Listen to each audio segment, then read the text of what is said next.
YouTube channel कैमिजोन Shamli पर आपका स्वागत है। जैसा कि आप जानते हैं कि ये चैनल हिंदी मीडियम विद्यार्थियों के लिए रसायन विज्ञान के अध्ययन के लिए एक फ्री YouTube प्लेटफॉर्म है। मेरे सभी हिंदी मीडियम वाले स्टूडेंट मेरे इस चैनल का लाभ ले सकते हैं, जो बिल्कुल फ्री है। और आपसे अपेक्षा सिर्फ इतनी है कि आप इस चैनल को सब्सक्राइब करिए, लाइक करिए और अपने कमेंट्स के साथ इसको शेयर भी कीजिए। तो आज की वीडियो में मैं आपके लिए लाया हूँ अपने सिलेबस का लेसन नंबर 2, जिसका नाम है विद्युत रसायन। आज की इस वीडियो में जिन टॉपिक्स के बारे में हम डिस्कशन करेंगे वो हैं रेडॉक्स युग्म, इलेक्ट्रोड विभव पर सांद्रता व ताप का प्रभाव, गैल्वेनिक सेल के लिए नर्न्स्ट समीकरण, सेल विभव व साम्य स्थिरांक में संबंध, मुक्त ऊर्जा व साम्य स्थिरांक में संबंध, और इसके साथ ही हम कुछ उदाहरण के बारे में भी बात करेंगे। तो चलिए सबसे पहले हम बात करते हैं रेडॉक्स युग्म के बारे में। यदि आपसे परीक्षा में सवाल हो जाता है कि रेडॉक्स युग्म से आप क्या समझते हैं, एक उदाहरण दीजिए, तो आप इसकी परिभाषा कैसे देंगे, पहले हम उसकी बात करेंगे। किसी अर्ध सेल को संक्षेप में निरूपित करना रेडॉक्स युग्म कहलाता है। यदि आप किसी भी अर्ध सेल को संक्षेप रूप में निरूपित करेंगे तो उस निरूपण को रेडॉक्स युग्म कहते हैं। जैसे उदाहरण के लिए अगर हम डैनियल सेल की बात करें तो डैनियल सेल में 2 अर्ध सेल होते हैं और उन अर्ध सेलों को निरूपित करने के लिए आप Zn डाइपॉजिटिव स्लैश Zn तथा कॉपर डाइपॉजिटिव स्लैश कॉपर इनका प्रयोग करते हैं। तो इनको हम रेडॉक्स युग्म कहते हैं। चलिए अब हम आगे बात करेंगे कि किसी रेडॉक्स युग्म के लिए नर्न्स्ट समीकरण क्या है। देखिए बच्चों, नर्न्स्ट इन्होंने किसी अर्ध सेल पर होने वाली अपचयन अभिक्रिया के लिए एक समीकरण का प्रतिपादन किया। इस समीकरण के आधार पर आप ये समझ सकते हैं कि किसी रेडॉक्स युग्म में धात्विक आयनों की सांद्रता बढ़ाने पर या घटाने पर उसके इलेक्ट्रोड विभव पर क्या प्रभाव होता है, साथ ही साथ तापमान बढ़ाने पर इलेक्ट्रोड विभव पर क्या प्रभाव होगा।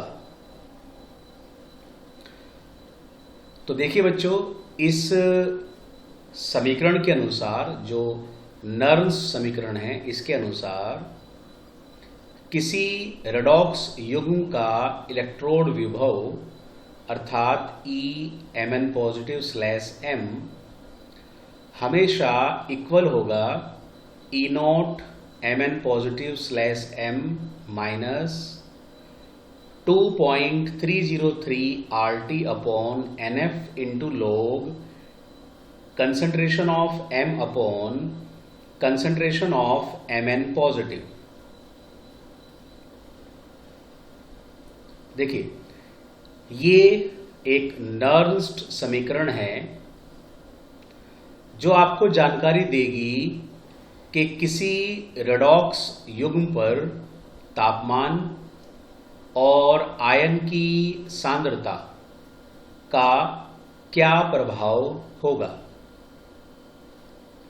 तो यदि आपसे प्रश्न पूछा जाता है कि किसी एक एकल इलेक्ट्रोड के लिए नर्न्स्ट समीकरण लिखिए या किसी रेडॉक्स युग्म के लिए नर्न्स्ट समीकरण लिखिए, तो आपको अपने आंसर में ये समीकरण देनी होगी।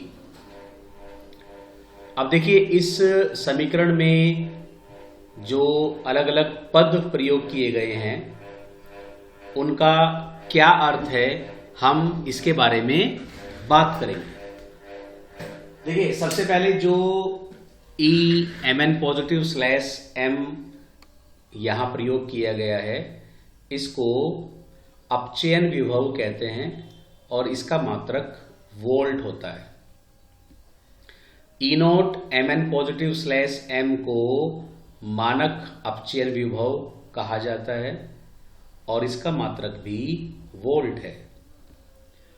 R यहां सार्वत्रिक गैस नियतांक है, जैसे कि आपने क्लास 11वीं में पढ़ा होगा, और इसका जो मान यहां प्रयोग करना है वो 8.314 जूल पर मोल पर केल्विन है। T यहां ताप है जो कि हम 298 केल्विन लेंगे। N यहां पर इलेक्ट्रॉन की संख्या है। जब कोई अपचयन अभिक्रिया होती है तो धात्विक आयन जितने इलेक्ट्रॉन को अपनी ओर आकर्षित कर लेगा उस संख्या को N कहते हैं। F यहाँ फैराडे का नियतांक है जिसका मान आपको हमेशा 96,500 कूलाम पर मोल रखना है। ये धातु की सांद्रता है जिसको धातु का सक्रिय द्रव्यमान कहा जाता है, और जैसा आपने क्लास 11वीं में पढ़ा होगा कि ठोसों का सक्रिय द्रव्यमान सदैव 1 रखा जाता है। Mn पॉजिटिव यहाँ धातु आयन का सक्रिय द्रव्यमान है।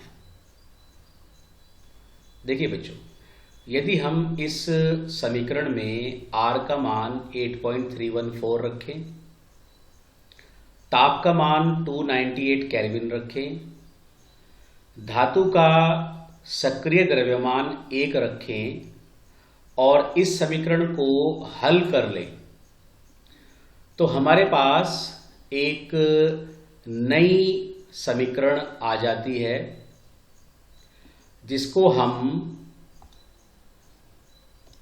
न्यूमेरिकल सॉल्व करने के लिए प्रयोग कर सकते हैं। ये समीकरण होगी Mn positive slash m is equal E0 Mn positive slash m minus 0.0591 upon n into log 1 upon concentration of metal ion. देखो बच्चों, ये हमारे पास एक फार्मूला बन गया जिसके ऊपर आधारित न्यूमेरिकल्स को हम सॉल्व कर सकते हैं। यदि हमें E0 का मान दिया हुआ है, N का मान दिया हुआ है, धातु आयन की सांद्रता दी हुई है, तो हम उस धातु इलेक्ट्रोड का इलेक्ट्रोड विभव ज्ञात कर सकते हैं। तो आपको ये फार्मूला याद करना है, एक इससे पहले वाला जो फार्मूला याद करना है, यदि आपसे पूछ लिया गया कि नर्व्स समीकरण किसी एक एकल इलेक्ट्रोड के लिए क्या है, तो आप उसमें ये आंसर देंगे। ये पूरी समीकरण आपको लिखनी है। और यदि आपको कोई न्यूमेरिकल दिया जाता है जिसमें एकल इलेक्ट्रोड के बारे में बात होती है, तो आपको इसका प्रयोग करना है। चलिए अब हम आगे बढ़ते हैं। अब जो हमारे पास नेक्स्ट टॉपिक आ जाता है कि यदि हमारे पास पूरी एक गैल्वेनिक सेल है जिसमें कैथोड भी है, जिसमें एनोड भी है, और अगर हम उसके लिए नर्व्स समीकरण बनाना चाहें तो कैसे बना सकते हैं। तो देखिए, हमारे पास किसी गैल्वेनिक सेल में जो अभिक्रियाएं होंगी, एक एनोड पर होगी, एक कैथोड पर होगी। एनोड पर ऑक्सीडेशन होगा, यहाँ पर क्या होगा, ऑक्सीकरण, ऑक्सीडेशन। और कैथोड पर अपचयन होगा, यानी रिडक्शन होगा।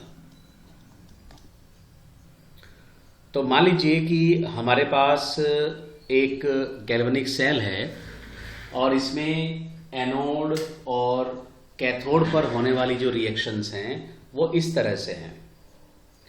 कैथोड पर Bn पॉजिटिव आयंस हैं जो N इलेक्ट्रॉन्स टेकअप करेंगे और इससे B सॉलिड बनेगा। एनोड पर कोई धातु है जो अपने N इलेक्ट्रॉन्स निष्कासित करेगी और An पॉजिटिव आयन होगा। तो यदि हम इन दोनों अलग अलग रेडॉक्स युग्म के लिए नर्व्स समीकरण बनाते हैं, तो पहले युग्म के लिए नर्व्स इक्वेशन बनेगी E An positive slash A is equal E not An positive slash A minus 0.0591 upon N into log 1 upon concentration of An positive. इसी तरह जो दूसरा इलेक्ट्रॉन युग्म है उसके लिए समीकरण बनेगी E Bn positive slash B gives E not Bn positive slash B minus 0.0591 upon N into log 1 upon concentration of Bn positive. तो देखिए, हमने एक जो एनोड की अभिक्रिया है उसके लिए नर्व्स समीकरण बनाई, जो कैथोड के लिए है उसके लिए नर्व्स समीकरण बनाई। अब यदि हम दूसरी समीकरण में से पहली समीकरण घटा देते हैं तो हमारे पास आएगी कि E Bn positive slash B minus E An positive slash A। अब देखिए, ये क्या है, कैथोड, और ये क्या है, एनोड। तो E cathode minus E anode, और आप जानते हैं कि हम इसको E सेल कहते हैं। इसी तरह E not Bn positive slash B minus E not An positive slash A, यानी E naught cathode minus E not anode, इसको आप E नॉट सेल कहते हैं। अब देखिए, जो 0.0591 अपॉन N है ये कॉमन आ जाएगा और हमारे पास क्या बचेगा, log An positive N positive upon Bn positive. यानी ये क्या हुआ, ये हमारे पास उत्पाद है, यानी प्रोडक्ट है, उत्पाद जो आयन बनेगा, क्योंकि जो धातु होगी उसका इलेक्ट्रोड पोटेंशियल हम 1 लेंगे, और ये कौन है, अभिकारक। तो आप ये भी कह सकते हैं कि उत्पाद की सांद्रता, जो उत्पाद आयन है, अपॉन अभिकारक आयन की सांद्रता। तो इस तरह हमारे पास एक समीकरण आ जाती है, E सेल बराबर E naught cell minus 0.0591 upon N into log उत्पाद आयनों की सांद्रता अपॉन अभिकारक आयनों की सांद्रता। तो किसी सेल के लिए ये एक नर्न्स्ट समीकरण है। तो देखिए अब हमारे पास दो सूत्र हो गए, एक किसी एकल इलेक्ट्रोड के लिए जो आपको याद करना है, और दूसरा ये किसी गैल्वेनिक सेल के लिए, ये भी आपको याद करना है। चलिए अब हम आगे बढ़ते हैं कि किसी गैल्वेनिक सेल के लिए मानक सेल विभव और उसके साम्य स्थिरांक में क्या संबंध होता है। तो बच्चों मैं आपको थोड़ा सा क्लास 11th की तरफ लेकर जाता हूं, जहां आपने साम्य स्थिरांक के बारे में पढ़ा था।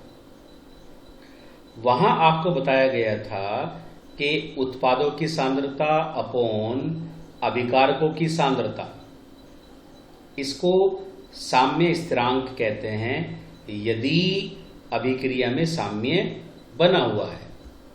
और आपको ये भी ध्यान होगा कि हम उस साम्य स्थिरांक को Kc से निरूपित करते थे।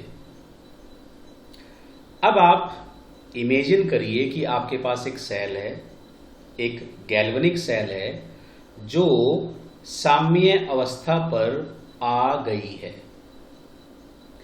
साम्य अवस्था पर जिस समय एनोड की अभिक्रिया होगी उसी समय उतनी ही मात्रा में कैथोड की अभिक्रिया होगी, और इसकी वजह से जो गैल्वेनिक सेल का सेल विभव होगा वो शून्य होगा। यानी आप उस समय सेल से कोई भी विद्युत धारा प्राप्त नहीं कर रहे होंगे। साथ ही साथ इसी समय जब साम्य बना हुआ हो तो अब जो उत्पाद हैं, जो उत्पाद आयन हैं, यहाँ पर ध्यान दीजिए कि यदि उत्पाद ठोस अवस्था में है तो हम उसको कंसीडर नहीं करेंगे क्योंकि उसकी सांद्रता 1 मानी गई है। तो जो उत्पाद आयन है अपॉन जो अभिकारक आयन है, इनके अनुपात को हम साम्य स्थिरांक Kc कहेंगे। तो जो हमारे पास नर्न्स्ट समीकरण थी जिसमें हमने कहा था लोग उत्पाद की सांद्रता अपॉन अभिकारक की सांद्रता, तो आप इसको लोग Kc कह सकते हैं। तो यदि हम ये दोनों मान किसी गैल्वेनिक सेल के लिए बनी हुई नर्न्स्ट समीकरण में रखते हैं तो देखिए ई सेल का मान 0 हो गया, ई नोट सेल हमें पता है -0.0591 अपॉन n इंटू, अब जहां हम पहले लोग उत्पाद की सांद्रता अपॉन अभिकारक की सांद्रता कह रहे थे वहां हम Kc का प्रयोग करेंगे। तो अब देखिए यदि हम इस ई नोट सेल को बराबर से इधर ले आते हैं तो ये माइनस ई नोट सेल हो जाएगा, माइनस ई नोट सेल इक्वल होगा -0.0591 अपॉन n इंटू लोग Kc के। माइनस से माइनस कैंसिल हो जाएगा तो ई नोट सेल किसके इक्वल आया 0.0591 अपॉन n इंटू लोग Kc के। ये आपके पास तीसरा फार्मूला बन गया जिसके ऊपर न्यूमेरिकल आ सकते हैं। तो ध्यान देना बच्चों, आज के इस टॉपिक में आपको ये फार्मूले ही याद करने हैं क्योंकि इन फार्मूलों के ऊपर ही न्यूमेरिकल्स आएंगे। अब हम आगे चलते हैं कि किसी सेल की मुक्त ऊर्जा और उसके मानक सेल स्थिरांक में क्या संबंध है। देखिए बच्चों, मैं आपको क्लास 11th के ऊष्मा गतिकी वाले चैप्टर की ओर लेकर चलता हूं, जहां हमने गिब्स मुक्त ऊर्जा की परिभाषा पढ़ी थी। वहां हमें बताया गया था कि किसी निकाय के पास उपयोगी कार्य करने के लिए जितनी भी ऊर्जा उपलब्ध हो उसे मुक्त ऊर्जा कहा जाता है। और मुक्त ऊर्जा परिवर्तन, मानक मुक्त ऊर्जा परिवर्तन का प्रतीक है डेल्टा जी नोट, और ये सदैव इक्वल होगा -NF E नोट सेल के। ये हमारा आज का चौथा सूत्र बन गया। यहां डेल्टा जी नोट क्या है? ये मानक मुक्त ऊर्जा में परिवर्तन है। मानक मुक्त ऊर्जा में परिवर्तन, ठीक है ना बेटा? डेल्टा जी नोट क्या हुआ? मानक मुक्त ऊर्जा में परिवर्तन। n यहां पर क्या है? n यहां पर इलेक्ट्रॉन्स की संख्या है। जितने भी इलेक्ट्रॉन्स का लेन देन होगा तो वो संख्या ये है। F यहाँ पर फिर वही फैराडे का नियतांक है और इसका मान 96,500 कूलाम पर मोल होगा। और ई नोट सेल आप जानते हैं कि ये मानक सेल विभव होता है, ठीक है बेटा? तो अगर आपको मानक सेल विभव का मान दिया हुआ है तो आप मुक्त ऊर्जा निकाल सकते हैं, और यदि आपको मुक्त ऊर्जा दी हुई है तो आप मानक सेल विभव ज्ञात कर सकते हैं, ठीक है ना? तो जो ये फार्मूले मैंने आपको बताए, क्या आपको ये समझ में आए? चलिए